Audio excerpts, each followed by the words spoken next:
Timothy versus Teff grass. Guys, I can just hear the fans of Timothy grass screaming, "Go, Timothy! Go, Timo!" Timothy grass all the way, guys. Timothy grass beats any other grass in the hay business, especially for rabbit. Hands down, Timothy grass beats any other grass. But wait a minute.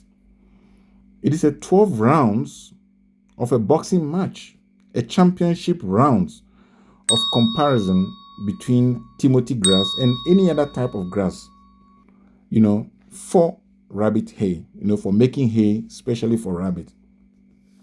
And it goes without saying that although Timothy grass is superior in most rounds, there are other areas that Timothy grass is going to fall short. Now, it is with this objective lens that we review all grasses round by round. And then we can draw, some kind of a conclusion. Okay? So yeah, by all means, Timothy will come on top in several rounds. But I can assure you that there will be other rounds where Timothy grass is going to fall short. Now, the question is, do we have Timothy grass here? Guys, we are in the tropics. Do we have Timothy grass here? So already, can you see the weakness in the argument for Timothy grass? Does Timothy grass perform well in the tropics? That is one very critical question.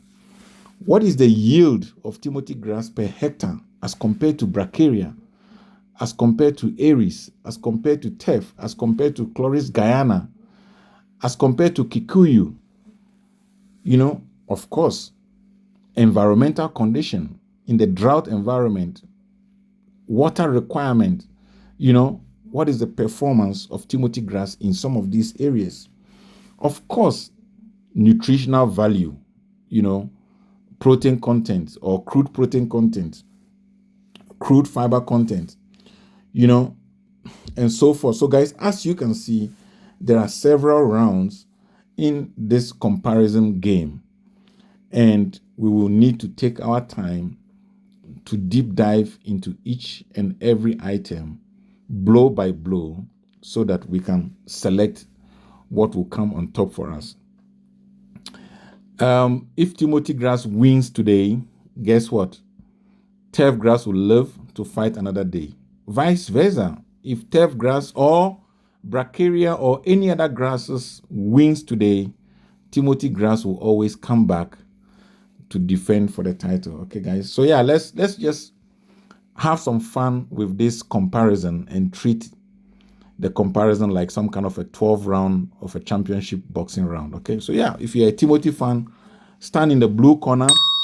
If you are in the Teff or any other grass corner, stand in the red corner, and let's go.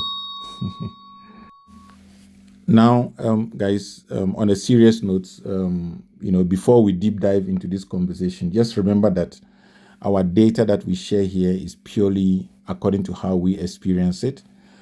We are by no means right. Our data is not cast in stone. What we are trying to say is that at the time of doing this and based on our experiences on the farm, guys, the result is what we are sharing with you. And so if by any means there's a new data that comes up, we will definitely update you. But what is more important is that whatever we share here, guys, we want you to always take our information, compare that with your own experiences on the farm, and then tweak it, change it here and there so that you can derive a good information for yourself. That becomes the sweet spot for your own business. Okay, so our word is not cast in stone. We are not right in any way. You can play with it, okay, and choose the best for yourself. Okay, yeah. So with that said, guys, let's define some key areas where we are going to do the comparison. So if you look at this, we're going to be talking about the nutritional composition. When we talk about nutritional composition of a plant, we are talking about the crude protein, the crude fiber, minerals, etc. Guys, that will make for a good comparison. Well, then the accessible is the nutrients is there in the plants. How does the animal access it? Is it palatable? Does the animal want to eat it? Is it digestible? What is the process of making the hay? Is it like a 1-day process, 2-day process, 3-day process? All of these are characteristics of the plant that is going to help us position them as number 1 or number 2. Does it store very well? How well does it store? How and so forth, okay? Then when it comes to resource constraint, guys, we are doing this farm on a small scale. We don't have large, acres of land. And therefore, and also we don't even have the seeds. So when we plant once, we want to harvest forever. Guys, remember we've done a video called Rich Man's Hay, Poor Man's Hay. We just want to plant once. So I'm talking about perennial. I'm not talking about annual plants where you have to plant every single year. No, we're talking about you plant once and that is it. And you harvest forever and so forth and so on, guys. So yeah, water requirement. Is it drought resistant? Because we do have some drought areas here in Africa. And of course, we do have some excessive wet areas as well. So we want to test these two grasses according to these characteristics and see how they perform, okay? One critical point here is the yield per acre or per hectare, okay?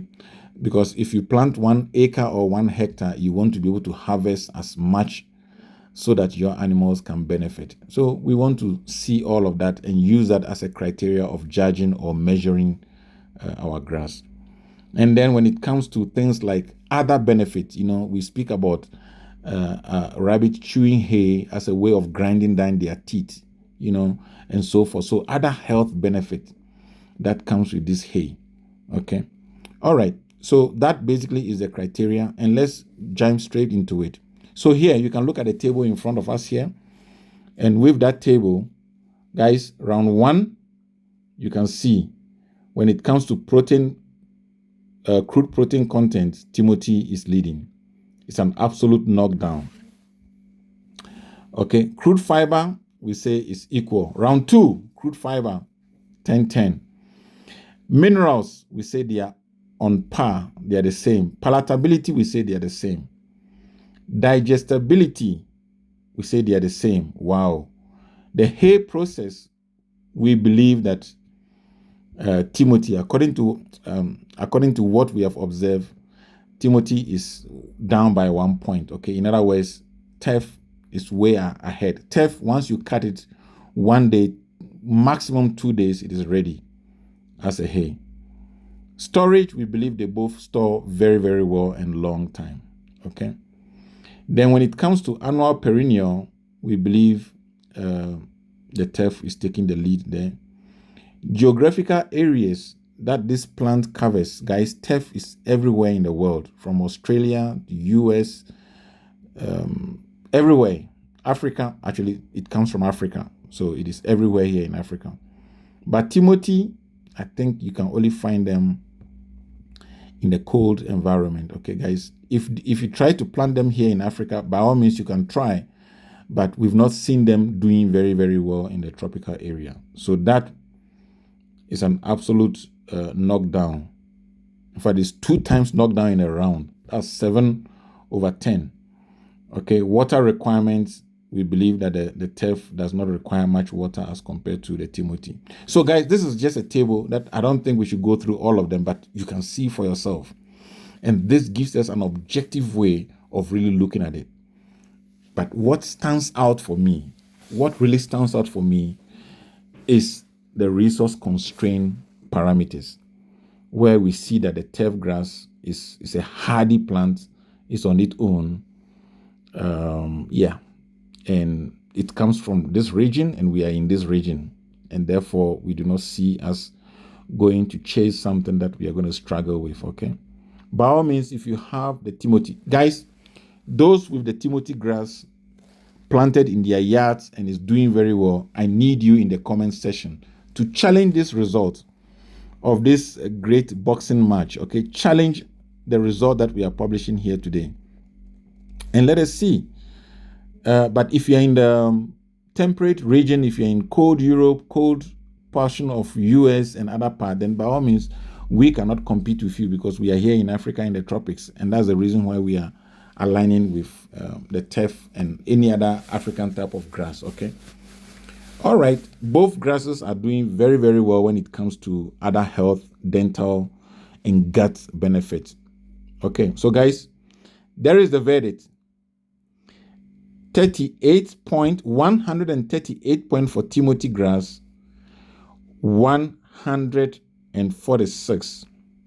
So it's a majority point decision for the Teff grass beating the Timothy grass, okay? Purely the areas of success for the Teff is just because it is found here in the tropics. In fact, it is found worldwide.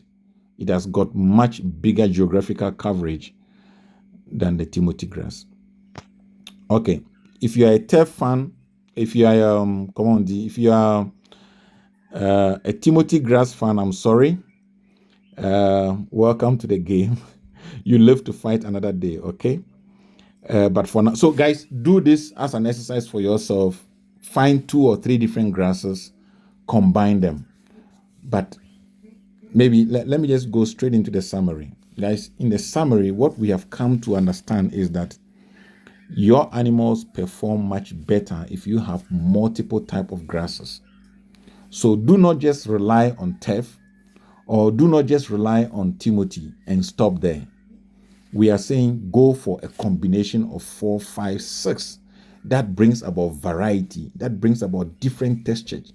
That takes away boredom from your animal. Okay, so this idea of is Teff better than Timothy really is just an exercise to prove to you that all the grasses are actually very, very good.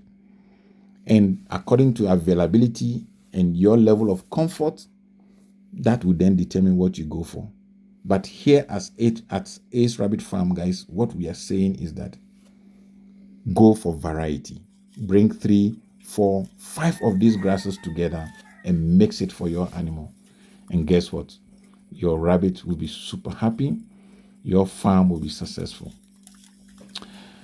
All right, guys, that's what we have for you today. We've just had a 12 rounds of boxing match between Timothy grass and Teff grass. All the best, guys. Until we catch you again, you know how we do it. Keep farming. Bye.